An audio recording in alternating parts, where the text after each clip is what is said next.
消費税のインボイス制度、ちゃんとインボイス番号を持っていると取引先との関係が維持できたりとか、逆に登録しなくていいケースっていうのもありまして、副業の収入が20万円以下なら確定申告しなくていい。それを文字通り受け取って本当に何もしないっていう状況だと後で痛い目に遭うことがあります。法人化すると社会保険料に強制加入、そうすると年間で70万とか80万とか変わってくるんです。大きいですね。そうですね。経費の考え方について、映画鑑賞とかゲーム購入、事業に関連するものであれば全て経費で落とすことができて、1日の稼働時間が8時間だとすると 33% 引くことになります。おっしゃる通りですね。判断ミスで数十万円変わってくるような部分っていうのがありますので、そういった部分は必ず押さえていただきたい。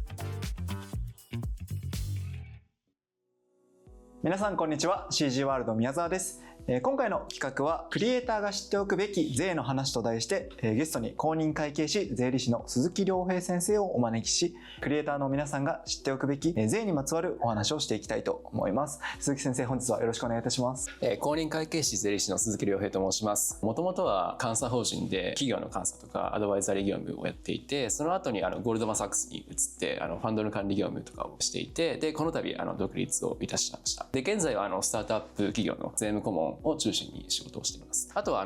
個人的な話なんですけど、アートとか音楽も好きでですね、親交のあるアーティストの方とかクリエイターの方からたまに税務相談とか受けたりしてね、クリエイティブ方面のお客様からもご縁をいただいているというところです。本日はよろしくお願いします。よろしくお願いいたします。今回、鈴木先生と話していくトピックとしましては、CG クリエイターの方や映像クリエイター、イラストレーターの方が実際に陥りがちな税の落とし穴を実例ベースで3つご紹介していきたいと思います。今回この動画で掘り下げていく3つのテーマは、インボイス制度、20万円の壁、法人化についてとなります。フリーランスの活用されている方や会社勤めをしながら副業をされている方、また売上が伸びてきて法人化を考えている方など、それぞれ当てはまる話があるかと思いますので、ぜひ最後までご覧ください。それでは早速鈴木先生とお話ししていきたいと思います。よろしくお願いします。では鈴木先生、クリエイターさんから寄せられる税に関する相談で昨今特に増えているものとかってあったりされますか？そうですね、もちろん基本的なところで言うと青色申告できますかっていう質問ももちろんあるんですけれども、最近やっぱり多いのが消費税のインボイス制度の話ですね。登録すべきかどうか、未登録のままで大丈夫ですかみたいな話は非常によく聞くところです。でもちろん生成 AI とかね昨今普及しましたので、サブスクリプションの費用とか、あとは副業されている方の確定申告全般ですとか、あとは海外のプラットフォームを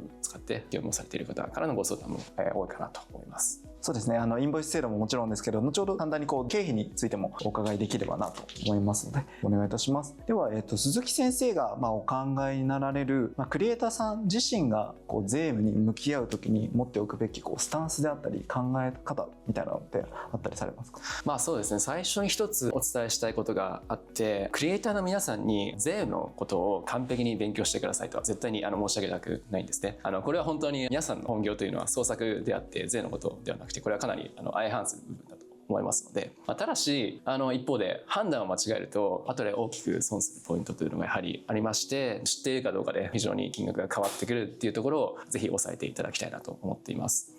今回の動画でお伝えしたいこととしては、そんなに怖がらなくていいよみたいなですね。では実際に3つのトピックについて移っていきたいと思います。ではまず1つ目なんですけれども、一番皆さんが注目が高まっているお話かなと思うんですが、インボイス制度についてお伺いしていきたいと思います。鈴木先生、簡単にインボイス制度とは何か、どういった制度かっていうことをお伺いしてもよろしいですか？そうですね、これは最近始まった制度で、消費税の話になるんですけれども、請求書に適格事業者の登録番号ですねがない費用については消費税の控除ができないと、一言で言うとそういった制度になっています。実際この制度に関してはどのような理由というか、国の方針としては何がきっかけでこういった制度が生まれたんでしょうか？インボイス制度以前については、例えば私が免税の事業者だったとして取引先への請求で消費税を請求できるんですけど、その消費税というのは本来であれば国に返すべき消費税になるんですけれども、免税の方であればその消費税を丸々自分のものにできてしまっていたという、現状がありましたので、そこを改善しようといったところの制度になっていて、で現在はインボイスの登録事業者でないと、その消費税は払った先で消費税の控除に使えないという状況になっています。以前であればこう 8% なり 10% ほど得をしていた、そうですね。なのでそれをちゃんと納めましょうという制度になったわけですが、これに関してこうどのようなご相談が昨今来ているのでしょうか。はい、長く付き合っていた取引先からある日突然消費税分差し引かせてくださいとか割引してくださいみたいな話が来るケースがあるんですね。インボイス制度が始まって未登録のクリエイターと取引している会社というのはその分の消費税が差し引けなくなってしまったという状況にありますので、最初はもちろん飲み込んでくれていた法人さんも徐々に我慢ができなくなってさすがにちょっとこれは登録お願いしますみたいなという相談がありますね。実際にこのインボイス制度によってこうメリットを受けるのはどちらかというとこう発注側になるんでしょうか。もちろん消費税を控除できるっていう意味ではそうですということになるんですけれども、一方で例えばこちらが登録してくださいと言われる側になったというのを考えるときにビジネス上の付き合いで売上を要は交渉されている状況なので、そういったことはできればやっぱり仕事としては避けたいですよね。よくありますよね、ということを考えるとやっぱりクライアントのリレーションシップというかそういったところで大事なのはやっぱりお互いに誠意を持って付き合えるかどうかですので、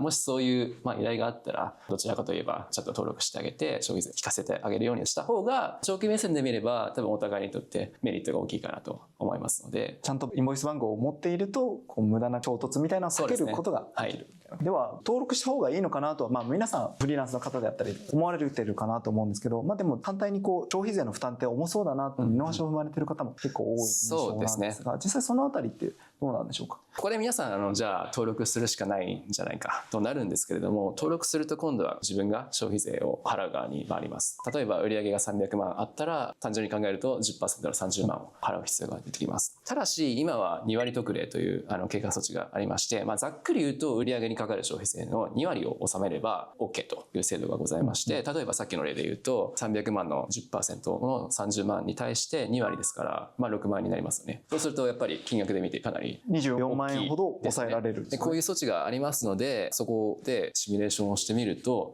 じゃあ登録しようというふうになる方もやっぱり多いなと思います。その6万円を納めるだけで取引先との関係がこうちゃんと維持できたりとか、そう考えるとクリエイターの方にとってもあんまりこう負担にならないのかなと思うので、非常に持っておいて損はないというか、長期的に見ると非常にメリットの多い制度かなというふうに思いますね。はい、注意点としてこの特例って経過措置なので、少なくともこれを見ている皆さんは今年の売上にかかる分の消費税に関しては2割特例は適用できるんですけれども、ちょっと来年以降またルールが変わりますので、その点注意していただければと思います。2026年度に関しては2割特例が適用される。今この動画を見てすぐ登録していただければという形です。今ご視聴のクリエイターさんの方で未登録の方も多いかなというふうに思うんですけれども、どのようなタイミングで登録に踏み切ろうかなっていうふうなオーダーラインとかタイミングみたいなのってあったりされますか。タイミングとして一つやっぱり大きいのは取引先から打診が来た時ですね。これはもう待ったなしで判断すべきだとは私は思います。もう一つは取引先が法人中心でまだ何も言われていないけど、でも実は相手先が我慢していて本当はやってほしいと思っていたりしたっていう場合で、これは先回りしてちゃんと相談をしてお互いに納得いく形で決めた方がいいかなと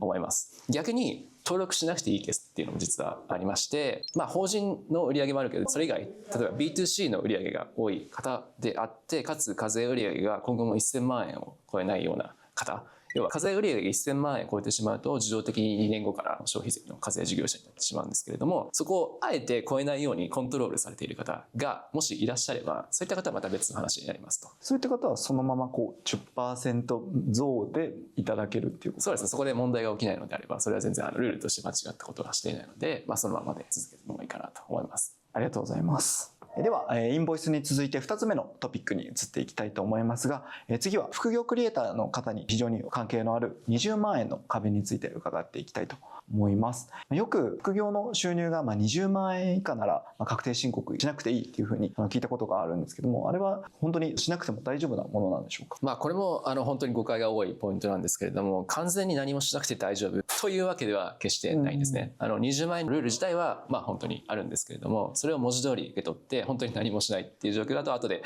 痛い目に遭うことがあります。実はこれも落とし穴が2点ほどありまして、これを知らなくてやってしまったっていう方も結構多いなというところで感じていますね。そしたらまず一つ目の落とし穴について伺ってもいいですか？一つ目はですね、所得税の20万円ルールというのは住民税の方には適用されないんですね。つまり副業所得が20万円であっても住民税の申告は必ず別途必要ですというところですね。所得税のと住民税は完全に別の制度ですので、片方のルールはもう片方には適用されないというところを覚えていただきたいですね。これを忘れてしまう方が多くて、後日市役所から副業分の申請してないんじゃないですかみたいな連絡が来てしまうケースがやっぱりあります。20万円の壁のこの制度に関してはもう完全に所得税にまつわる制度と。はい。でもう一点が医療費控除とかふるさと納税で確定申告をしたい場合ですね。ふるさと納税ってワンストップ特例って言ってこれを使えば確定申告不要っていうルールはあるんですけれども、副業所得で20万円超えてしまうとこれ確定申告しなくちゃいけないっていうふうになりまして、で当然ですけどそのワンストップ特例っていうのは無効になってしまうので、これ忘れちゃうと副業収入からふるさと納税の控除分引けなくなっちゃう、引き忘れちゃうみたいな、得をできると思っていたら逆に損したみたいな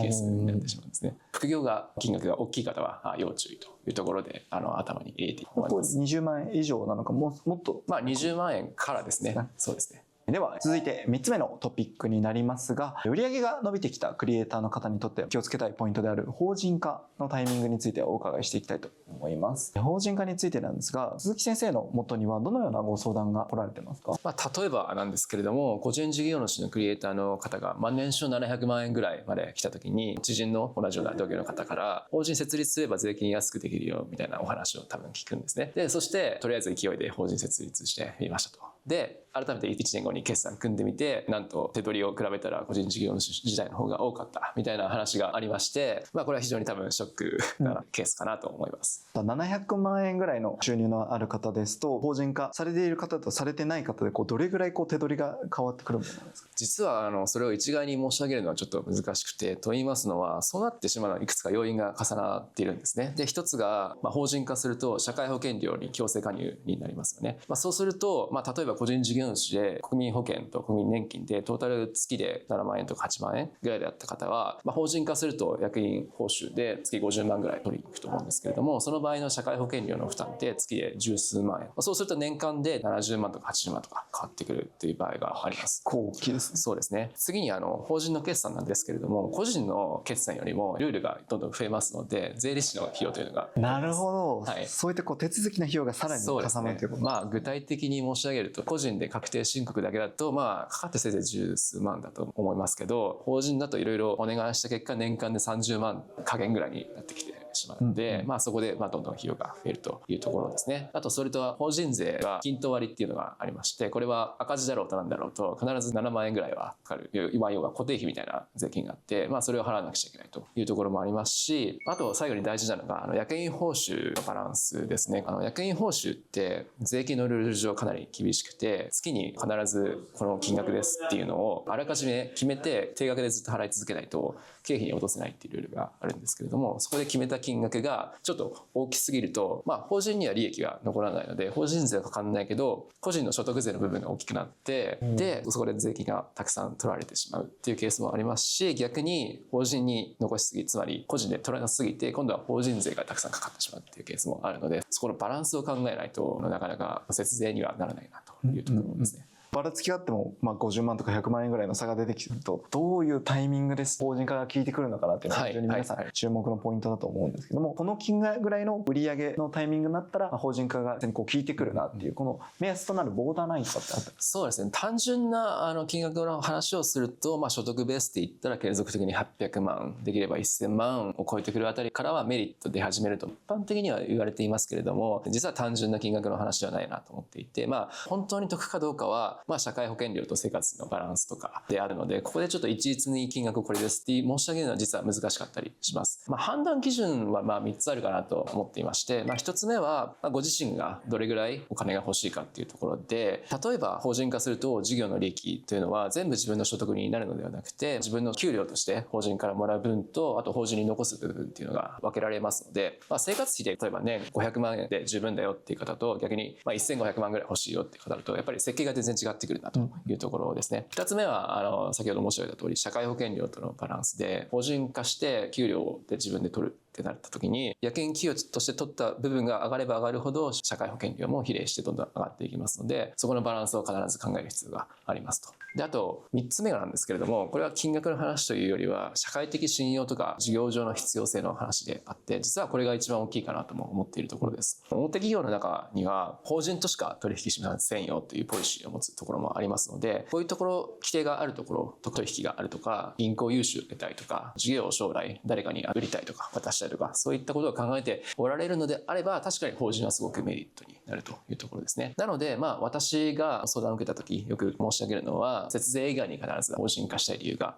あるかどうか、それがないと税の計算だけで法人化の判断をすることになるので、冒頭の事例のような形で損をしてしまうっていうことにもなり合いますので、そこをしっかり考えていただきたいなと思います。で、あと売上で考えるのではなくて所得で必ず考えてほしいですね。つまり、売上が1000万あってもコストが700万かかっていたら所得は300万しか残らないので、そこで法人化といっても全然メリットは出ない部分になってしまうので、そこも考慮に入れていただけたらと思います。クリエイターの方ってサービスを提供しているというより、存在自体が商品、その方自身がサービスかなというふうに思うんですけど、で事業承継であったりとか、また別の考え方になるかなと、それも同様の考え方で。確かに、その方固有の技術を売りにしているのであれば、どれぐらい法人が社会的な意味を持つかっていうところにもなると思うんですけど、でもそういう方であれば多分会社を大きくするっていう目標も多分持たれるかなと思いますし、個人と法人で財産をちゃんと切り分けていれば、将来どの部分を他人に渡して自分に残したいっていうことを考えるときにすごくやっぱり楽にはなるところですね。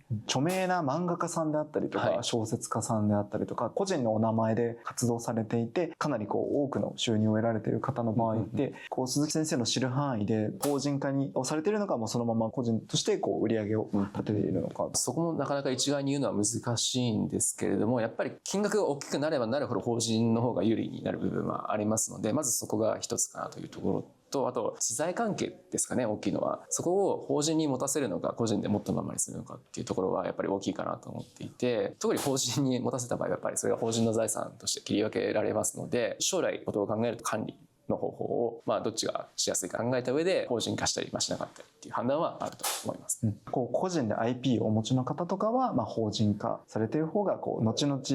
それを将来誰かに渡したい場合ですね。ご家族とかに、ですよね。では今まさに売上が非常に伸びてきて法人化してかなり非常にメリットのある金額の収入を得られている方がこれから法人化に臨まれるにあって、まず最初に確認をするべきステップみたいなものってあったりしますか？これもやっぱり3つポイントがあると思っています。で、1つ目がやっぱり所得が継続的に800万1000万ぐらいのところを超えているか、一時的なヒットじゃなくて例えば3年ぐらい超えているかどうかっていうのを目安にするのがいいかなとは私は思います。で、2点目が節税以外の理由があるかどうか。これは取引先の要求とか信用力とか事業承継とか、リスク分散とか何でもいいんですけれども、税金以外の理由があるかどうかというところですね。で、最後にちゃんとシミュレーションをしたかどうかというところになりますね。これはやっぱり税理士にもお願いをしてほしい部分ではあるんですけれども、現在の数字をベースにして法人化したらどれぐらい自分にとって得になるかっていうちゃんと金額をしっかり弾き出した上で、それがやっぱり得だと思うのであればやっぱり法人化した方がいいなというところになりますし、逆にそこがちょっと怪しいなというところであればもう少し様子を見た方がいいのかなと私は思っていますね。そうですね。逆にこの3つをクリアしてからであれば多分大きな失敗はないと思いますので、このあたりを頭に入れていただくのがいいかなと思います。どれだけ自分の元に残してどれだけ会社の利益にするかっていうのも非常に大きな目安となって、やっぱり一度でも税理士さんに相談するのが賢明かな。そこまでいったら多分そうした方がいい。後々のことを考えると安全かもしれませんね。では以上3つのテーマについてお話ししていただきましたが、ちょっとおまけとトピックとして経費の考え方についてお伺いできればなと思うんですけども、視聴者さんの皆さんの中でも非常に関心の高いトピックかと思うので、CG 映像クリエイターさんの場合ですとサブスクリプション、ソフトウェアのサブスクリプションであったりとか、昨今ですと GPU の高騰であったりとか、PC の価格の高騰、液晶タブレット、ペンタブレットなどをお使いの方もいらっしゃるので、身の回りの環境を揃える上で必要な機材に関してはどこの範囲まで計上できるものなのでしょうか？結論から申し上げますと、事業に関連するものであれば基本的に全て経費で落とすことができて、PC、GPU、液タブ、3D ソフトのサブスクリプション、プラグインとかアセットとか、もうリファレンス書籍、配信機材、何でも経費に落とすことはできます。ただし、注意点が2つあって、10万円以上のものは一括で経費に落とすことは一旦はできませんと。もし青色申告をちゃんとされている方であれば、償却資産の特例というのがありまして、30万円までは実は限度額を上げられるんですけれども、もっと言うと今年の4月からはその枠が40万円まで上がっているんですけれども、1個あたりの上限としては40万円までというふうに覚えておいてください。で、2つ目がプライベートでも使うものに関しては必ず暗分してください。要は授業に関係ないものは経費にしてはダメですと。例えばゲーム機とかゲームソフトなんかは、配信とかでそういうものを使う場合には当然経費にはなるんですけれども、それをプライベートの趣味で遊ぶといったことがある場合には、やっぱりその分はちゃんと経費から除いておくというところが必要ですね。これ大事なのは何かというと、業務で使っている根拠をちゃんと残しておくというところですね。いつこの配信で使いましたみたいなところをちゃんと残しておけば、かつ後から説明できるようにしておけば、税務調査が来ても大丈夫かなと思います。ゲームクリエイターの方ですと、ゲームを実際にプレイするのも好きっていう方が非常に多いと思うんですが、どこまでインプットとしての創作活動の過程としてのプレイなのか、趣味としてのゲームを遊んでいることになるのか、で非常に判断が難しいかな。そうですね、おっしゃる通りだと思いますし、どこまで認められるかはその人がどれだけ仕事に使っているかっていう実態を見る必要があるかなと思っていて、ただ実際に本当に全部授業で使っているっていうところが客観的に証明できるのであれば、それはもちろん全部当然経費に落としていただいて大丈夫ですし、例えば 50% っていうのが税務上あり得る数字ではありますし、本当に迷うでしたら全部税理士さんにご相談いただくのがやっぱりいいかなと思います。あと、フリーランスのクリエイターの方ですと、やっぱり自宅兼作業場が同じ場所、お住まいから仕事されている方が非常に多いかなと思うんですけど、その家賃であったり、光熱費、水道代、あと通信費などもどれぐらいの割合で計上できるものなんでしょうか。家賃とか経費についてももちろんそれはプライベートでも使うものではあると思うんですけど、合理的な基準で暗分できれば経費で落とせるというところになってまして、家賃であれば自分の自宅の作業場のスペースを測っていただいて、自宅全体の広さに対して割合がどれくらいっていう基準で暗分するっていうのが一つよくある。あとは通信費とか光熱費でしたら業務時間が1日あたりどれくらいっていう、それがやっぱり客観的な基準になってくるので、そこをベースに暗分していただければ経費で落とすことは全然可能ですと。逆にまめにやった方が経費で落とせる分が増えるので、これはぜひやっていただきたいですね。例えば1日の稼働時間が8時間だとすると、単純に33% 引くことができる。おっしゃる通りですね。特にそうですね、通信費はクリエイターの方の場合ですと業務でデータ送受信とか多いかと思いますので、 50% じゃなくてやっぱり70、80比率も全然考えられるところではあるので、そこはやっぱり客観的に判断できる基準を使っていただければと思っています。あとは昨今ですとやっぱりAI のサブスクリプション、チャット GP であったりとか、クロードとかのサブスクリプション費用もプライベートで使うになられる方ってあんまりいない印象といいますか、やっぱり仕事をする上でメールの対応であったりとか、例えばプロンプトでコードを生成する、逆に言うと 100% 計上できてる。もうそれはおっしゃる通りですね。経費で全然落とせると思います。あとはクリエイターの方であればインプットとして取材であったり渡航費、何か資料を探すロケハン的な意味での旅行であったりとか、CG クリエイターの方であればいろんな、例えば C グラフであったりとか GDC と呼ばれるような世界各地で行われるカンファレンスに参加される方もいらっしゃるんですけども、そういったような費用に関しては認められたりするんですか？それももちろん認められます。例えば映画鑑賞とかゲーム購入、海外展示会のとこ、原則経費にはできるんですけれども、単なる趣味の延長みたいな話になってしまうとそれは違うという話になるので、大事なのは業務関連性立証というかがポイントになってきます。一つお願いしているのがやっぱり何のための取材かっていうところをまず残していただきたいっていうところと、あと取材結果が自分の作品にどうやって生かされたっていうところを残していただきたいっていうところと、あとはもし海外へのカンファレンスの参加で例えば10日アメリカに行きましたと、7日間はカンファレンス関連だったけどその後の3日間はちょっと遊んじゃったなみたいな話がよくあると思うんですけれども、やっぱりその分は3日間の分は経費からは除いていただく方が健全かなと思います。実際に計上するときに証拠とかって求められたりするんですか？税務調査が入った場合に関してはそうですね、金額が大きかったりすると本当にちゃんと10日間ずっと仕事で使ったんですかみたいなところは多分聞かれやすいとは思いますので、そういった時のためにできるだけ証拠は残しておく方がいいかなと思います。そしたら最後に経費の考え方について一言アドバイスをするなら、簡単に鈴木先生の方から一言いただいてもいいですか？ここは押さえておいてね。そうですね、基本的には業務に本当に使ったものであれば全然経費として落としていただいて問題ないので、そこはビジネスと一緒でちゃんと誠実にあるがままのところを税務の経費として上げていただければと思っています。正直に嘘なく、そうですね、それはやっぱり長い目で見てやっぱりいいことだと思いますので。はい、わかりました。では、以上鈴木先生の方から3つのテーマを中心に税にまつわるお話を伺っていきましたが、共通して言えること、今ご覧の視聴者さんに持ち帰っていただきたい鈴木先生のメッセージをお伺いしてもよろしいですか？はい、今日は3つお話ししてきたけども、共通しているのは税は怖くないよと。ただし放置すると後々痛くなるというところですね。完璧を目指す必要は決してないですし、確定申告の全てを自分で勉強される必要もないんですけれども、ただ今日お話ししたような判断ミスで数十万円変わってくるような部分っていうのは必ずありますので、そういった部分は必ず押さえていただきたいというのと、あと自分で判断が難しいなと感じたらやっぱり必ず税理士に相談されることをお勧めします。スポットの相談料っていうのもやっぱり安くはないと思いますけど、後々何十万って損するのであれば、今ちょっと払ってリスク下げておくっていうのはやっぱり合理的だと思いますし、あとは初回相談無料っていうのをやっている税理士さんもやっぱり多いと思いますので、そういった方を探していただくのがいいかなとは思います。鈴木先生の場合は初回相談は、受け付けておりますので。ちなみに無料だったりされますか？そうですね、30分まで無料と。30分まで無料。ぜひお気軽にご相談いただければ。そうですね。あともう一個言いたいのが、やっぱり税金の話を考える時間より、やっぱりその時間を創作にぜひ当てていただいて、結果的に売り上げが増えた方が、やっぱり自分の手取りも最終的には増えますので、あんまり税務のことをあれこれ考えるよりは、本業に集中していただくのがやっぱりベストかなと私は思っています。あまり複雑になりすぎてきたらプロフェッショナルに来るっていう感じですかね。あとこれから独立を考えられている方であったりとか、副業で簡単にクリエイティブなお仕事をされたいっていう方に向けて、何か税務の観点からアドバイスだったりとか、なんかメッセージとか。これから独立とか副業を始められる方に一言お伝えしたいのは、売上が立っていない状態で節税のこととかを考えるのは基本的には無駄ですと。節税は税金を払う金額が大きくなってきてから意味が出てくるものですので、売上が小さい段階ですとやっぱり税金として払う金額もやっぱりまだ小さいですし、